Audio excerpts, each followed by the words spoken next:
Hey guys, it's your girl T, and it's time for another recap of Young and the Ratchet, aka Love Hip Hop ATL. So let's go ahead and get this party started. So in the opening scene, we have Erica Dixon, and she's meeting up with Carly Red, and basically she's letting Carly Red know everything that went down with her and O'Shea, how she's tired of his brokenness, how he's not handling his business as a man. And Carly's kind of shocked, like, man, I thought y'all were the perfect couple. You know, I thought he was cool. She's like, I don't understand that, because even young Jock was willing to help him out when we all went bowling. And Erica was like, that's the problem. He likes a front and act like he got it like that when he's really broke. And so Erica's like, you know what, I'm just done. I'm not going there no more. I can't deal with him. I refuse to deal with somebody who ain't bringing shit to the table.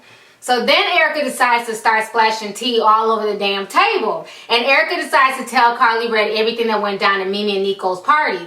So she says that Athea, aka Hothea is what everybody's calling her now, that she not only slept with Nico, Benzino, but now she's also slept with Stevie J. So when Carly hears this news, Carly's like, what? Are you serious? This bitch has been around the block. I can't wait to tell Joseline. It's like Carly's old ass cannot wait to drop the tea all over Joseline's lap. Moving on to the next scene. So in the next scene, we have Rashida, Kirk Frost, and Rashida's mother, Charlene. And basically, they're going over the Sister to Sister magazine, and they're looking at everything. And Kirk is there to show Rashida that he wants to make amends with Charlene, and he wants them to work everything out. So while at the table, they're going back and forth, and Kirk is telling Charlene that he is still mad about Charlene running over his bike. And Charlene saying, well, it's just material possessions. It don't matter. You shouldn't have treated my daughter like that. You know, I would do it again. And then Kirk is like, okay, well, since you think it's material possessions, you know, watch this. And then he snatches her Chanel glasses off of her face, and then he proceeds to break them. And when I tell you, Charlene was looking like, what? Oh my God, what the hell is wrong with this dude? And then Rashida comes back into the scene, and Rashida's pissed off, like, you know, Kirk, what is going on? Why would you break my mother's glasses? And Kirk is like, well, you know, she keeps talking about it's just material things. It's not a big deal. And then she shouldn't be mad that I broke her glasses. So then Charlene's like, you know what, I understand your point. What I want you to do is throw an I'm sorry party for Rashida, because you made a fool of her on national television, throughout our inner circle, you know, throughout our family. You need to apologize to her if you want her back, and you need to be sincere. So that whole scene was crazy. Moving on to the next scene. In the next scene, we have Carly Red and Joseline. They're in the gym working out. And basically, Joseline is telling Carly Red that she's real salty with Stevie because she went through Stevie's phone and she saw nothing but booty holes and pussies and all types of shit in his phone. So right now, she's giving Stevie the side eye. So then Carly's like, well, you know what? You know, I'm not trying to instigate or throw no shade, but I gotta let you know what the hell is going on with your man. So Carly proceeds to tell Joseline that Althea, aka Hothea, also fucked Stevie J. So now Joseline is pissed off. She's like, you know what? When he comes back from out of town, from Benzino's mom's funeral, I got something for him. He got me fucked up. How he gonna introduce me to the girl? And he has smashed her already. Stevie J ain't shit. So now Joseline's really, really mad. And the whole time Carly Red is kicked back, sipping tea, watching everything unfold. Moving on to the next scene. So in the next scene, we had Deb and Tammy. And basically, Deb is still going through a lot with Kato Red's death.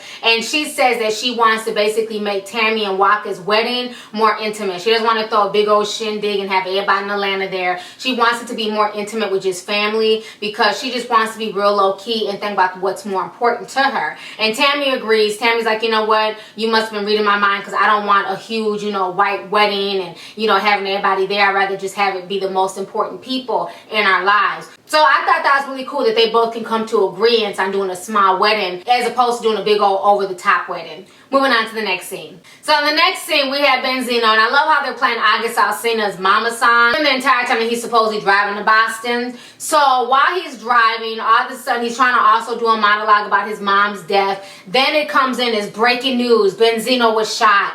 And this whole scene was just really hard to follow. I mean, it looked like a whole different hospital from when it happened a few months back. But they're showing like the news clips in the video. They're showing like the news story. And then in the next scene, we have Benzino, and he's laid up in the hospital. And Althea's there with him. He's crying and letting her know what happened, how he got shot, and how he had to take his finger and plug up the bullet hole, and how he got grazed in the back of the head. And he's doing all this explaining. And then he tells Althea that he loves her and he wants to be with her, and that she's held him down, and that he wishes that he could have introduced his mom to her, and they could have gotten married while his mom was alive. So then Althea starts crying, but yet and still no tears come out. She's wiping her eyes, but nothing is wet. And while she's fake crying over the bed over Benzino. Then all of a sudden Stevie J walks in out of nowhere. And so they come and Benzino's looking at Stevie J like he kind of has an attitude with him. And he tells Stevie J, you know what? I know what went down between you and Athea. Athea told me everything. And right now this is the woman I love. And I'm just trying not to focus on that. And Stevie J's like, okay, what are you telling me this for? Nothing happened between us. You know, we're just good friends. And the whole time Athea is just real quiet. And finally Benzino's like, you know what? I don't want to go back and forth. This isn't the time or place. Just give me a hug. I'm just glad to be alive. Then they end the scene by doing a big old ghetto ass group hug. Moving on to the next scene. So in the next scene we have Rashida, and she's in the studio at Kalina's house, and Carly Red is also there, and Rashida's rapping. She's really into it. Kalina's sitting there singing. So they're finally, you know, doing their collaboration that they've been wanting to do for a while on this track. While they're sitting there chopping it up and talking, Rashida tells them that their mom wants Kirk to plan an I'm sorry party, and Carly Red is like, good, because Young Jock needs to do the same thing. So Rashida's like, I want you guys to come. I want y'all to bring y'all's dudes because Kirk is gonna plan this party for me. So while they're talking about the party, all of a sudden, breaking news, Carly Rae gets a text message that Benzino has been shot, and everybody's just in shock. Carly's face drops, and she's just, you know, she's shook because she feels like regardless if they're not together, regardless if they're having their issues right now, she has a lot of love for Benzino. She doesn't want anything bad to happen to him. Moving on to the next scene. So in the next scene, we have Mimi and Nico, and Nico's coming over there because Mimi wants to confront him about the whole Arion situation. And Mimi's like, well, I heard that Arion came to the gym and you try to pop off with her. Nico's like, well, I was in the middle of training somebody because I am a personal trainer, and she came off disrespectful, asked me about the porn tape, asked me if I leaked it, and he's like, I'm just tired of her. I'm tired of her always having something to say. So Nico's like, but never mind that. I bought over the sex tape. I need you to watch it so that way we know what the world is going to see. And Mimi is really nervous about watching this, and she asks Nico, well, have you seen it? Nico's like, bitch, yes, I done seen this shit 5 times already. Well, he didn't call her a bitch, but that's how the hell he looked at her. Like, bitch, what you thought? So now Nico's like, we need to watch this tape. Go on ahead and put it in the laptop. So they put the tape in. They start watching it. Nico's just watching it like, yes, I done hit the jackpot. Motherfuckers gonna know my name. I'm about to get paid. Mimi, on the other hand, looks embarrassed. She can barely look at the screen. She has her face covered. And once again, she's crying and whining about what her daughter's going to think and, you know, what kind of legacy she's leaving her daughter. Which to me is just comical, being that she and Nico planned this. They had a professional team there recording her. So I don't understand why she feels the need to keep bringing up her daughter in this entire situation. But you can tell this is what happens when people choose to sell their souls, looking for fame on television. I really don't feel like Mimi necessarily wanted to do this. I think everything kind of spiraled out of control. I don't believe for a second that this man lost the tape. I believe that they both played a hand in leaking it. But she didn't understand the backlash that was going to come towards her. And she didn't understand that everything that was going to come with it. You know, a lot of folks look at porn and they think it's just an easy thing. It's quick money. It's not a big deal. But people judge you and people pick you apart. And I don't think Mimi's strong enough to handle that. She tries to come off as strong and, you know, cussing folks out and everything else. But you can tell deep down inside she's not as strong as she appears to be. And like all of us, we're all human. Who wants to deal with millions of people, you know, judging you and picking apart your body and cussing you out and telling you that you're a whore and everything else? So you could tell that she was definitely having second thoughts in this scene. Eventually, Nico has to grab her and hug her and tell her it's going to be okay. He starts rubbing her back, and she basically just breaks down crying. You know, and it's kind of sad that Mimi felt the need to go down this route because, like I said in my last video, you know, Mimi has established her own way in life, and she never had to do porn before. So why she felt the need to go down this route, I'll never understand that, but it is what it is. Moving on to the next scene. So the next scene, we have Waka and Tammy, and they're meeting up at a restaurant, and Waka's there to basically tell Tammy how he feels about the whole up-and-coming, you know, engagement / wedding, and Waka's telling Tammy that he wants to marry her right now. Not now, but right damn now. He wants to get it done and over with. He's saying that the death of his brother made him realize how short life was, and that he really is in love with Tammy, and that he wants to be with her. You know, so I just found that really, really touching. He's like, I don't want any gimmicks. I just want us to get married. And Tammy's like, you know, hold up now, bro. You know, why are you so in a rush? Why do you want to rush this? You know, granted, we don't need to have a big old wedding, but I do want our families there. I do want my mom there. I do want your mom there. But Waka's like, he doesn't care if anybody shows up. He just wants Tammy there. And I thought that that scene was pretty touching, and it's cool to see their dynamic. It seems like Waka and Tammy really do have genuine love for each other, unlike some of these other couples. Moving on to the next scene. So in this scene, we have Kirk, Young Jock. They're in the car, and they're getting ready to go drive and go see Scrappy. and basically go talk to Scrappy about all his women problems that he's been having. So they get to the restaurant and Scrappy's there, and Scrappy's saying that he wants to be with Bambi. He doesn't understand how everything went down. He feels like it's his mother's fault. His mother is too much in his business. And Kirk is like, your mother reminds me of Rashida's mama. You need to kick her out your business. And Scrappy's like, I can't. That's my she's naive, mama Z, and all that bullshit he be talking. I can really understand him. And he's like, I can't, Mama D ain't going nowhere. She's always going to have my back. And Kirk is like, well, you need to figure something out before you lose, all these women. And Scrappy's like, you know what? I never had sex with Erica P. We never did anything. That's why I don't understand why Bambi's tripping, but I want to get her back. And then Young Jock is like, you know what? I done known little Scrappy for years.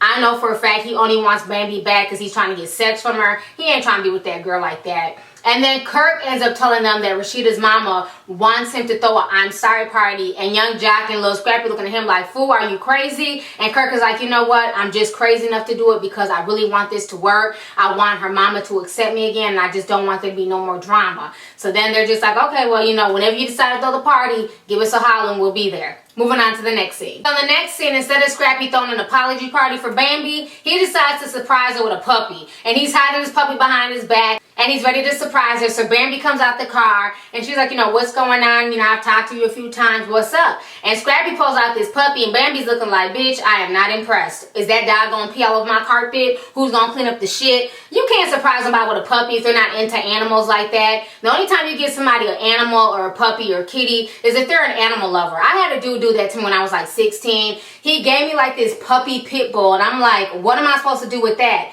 I'd rather have flowers, jewelry, or candy. There's nothing I can do with the dog. We couldn't even have dogs in the townhomes where we grew up in. So I can't stand when people bring you pets if you're not a pet person. Now, if you're a pet person, that's a cute gift. But if you're not into dogs, I'm not walking no dog. I'm not picking up no shit. I don't do animals because I'm just not a pet person. So you need to make sure before you give somebody a pet that they're into animals and that they're into pets. You can clearly tell that Bambi, even though she's named after a damn animal, she's not into animals like that. Except for dogs named Scrappy. But anyway, so they're going back and forth and they're talking. And, Bambi's trying to play it out. She's holding the puppy, like, from a distance. Like, yeah, yep, Okay, well, I'll think about it, but I'm still mad at you. And I don't appreciate what went down with your mama. I don't like the drama between your mama and Erica P. I didn't sign up for all this. And Scrappy's like, you know what? Let's just start over. I still want to be with you. But again, he's not telling her anything solid. He's saying he wants to be with her, but he's not saying I want you to be my main woman, my main girlfriend, my fiance, none of that. And that's what Bambi's hoping to hear, but Scrappy ain't saying it. But what's funny is that even though he can't promise her a solid commitment, he has no problem asking her for sex. So before the scene ends, he asks Bambi, can I get some? You gonna give me some pussy and all this other shit? And Bambi's like, no, boo, you're gonna have to take me on a few more dates before you get back in these draws. So it's obvious the only reason why Scrappy did all this and is trying to, win her back supposedly is just so he can have sex with her. Nothing more, nothing less. Don't fall for that bullshit, the Bambi. Kick his ass to the curb and keep it moving. On to the next scene. So in the final scene, we have Joseline and Stevie J. Stevie J is back from the whole situation that went down with Benzino in Boston, with his mother, the shooting and all that stuff. And Joseline's at the studio, looking at the little strippers and trying to get her video together. And of course, she has an attitude because she knows that Althea and Stevie J hooks up. But before Joseline can say anything to Stevie J decides to tell Joseline about, the whole situation that went down at the hospital, how Benzino felt some type of way towards him, how Benzino had an attitude with him, and accused him of sleeping with Althea. And Joseline's like, you know what? I already knew. I was waiting for you and Althea to be honest with me. And how dare you bring her to my house, eat off my Versace plates, and eat my food and everything else, and you done smashed her. Stevie J swears up and down that he did not have sex with Althea, but nobody believes him, including Joseline. What I found ironic is when Joseline starts trying to cry and say that she doesn't want to be married to a cheater. And my thing is, bitch, when you got with him, you was cheating with him. I don't understand these people and their complaints. You get with somebody who's a cheater, who's cheating on their long-term girlfriend, baby's mama, you have no problem being the side piece, but now that this shit is being done to you, now you mad? Now you want him to be faithful? Well, how did you get him in the first place?